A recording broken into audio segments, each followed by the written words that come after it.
nan gën a góorgóorlu ci jaamu yàlla nan gën a góorgóorlu ci topp yàlla te jiital ca waxtu yu juróom ndax noonu la ko sëriñ lañ daan soññee ndax lépp loo mën a def ci xeeti jaamu yàlla te jiitaloo ci julli waxtu yu juróom loolee day yàqu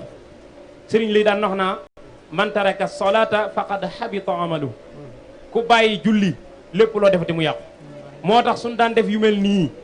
bu waxtu julli jotee bu dikkee danaa kontaan naa ndax dégg naa bi ngeen ci nekkee ba waxtu wa jot da ngeen koo dagg julli delluwaat seytaane amatu caw yoon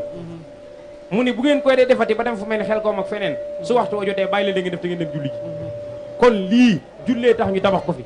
mais pas pour wéttaliku pas pour leneen bu dee bisub ajuma bi nag ngir julli la waaye dafa am yeneen avantage yu ci am mooy ajuma dañ koo def ngir nit ñi di rencontrer jot amatul xëy di nemmeeku mbokk yëpp yombul waaye bu ma nekkee tubaakan te ajuma du ma faat ajuma jot man na maa gis ñu bari ñu ma gëjoon a gis loolu bakkan na ci secret yi tax ñuy indi ajuma ñuy ñëw ci juma yi ajuma ñi yàlla def seen loxo jotul seen ginnaaw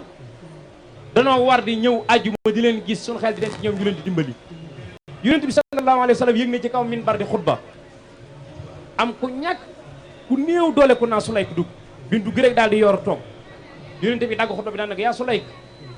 xum fa salli rak'atayni Sulayk jógal nga julli ñaari rakka borom xam-xam yi nee na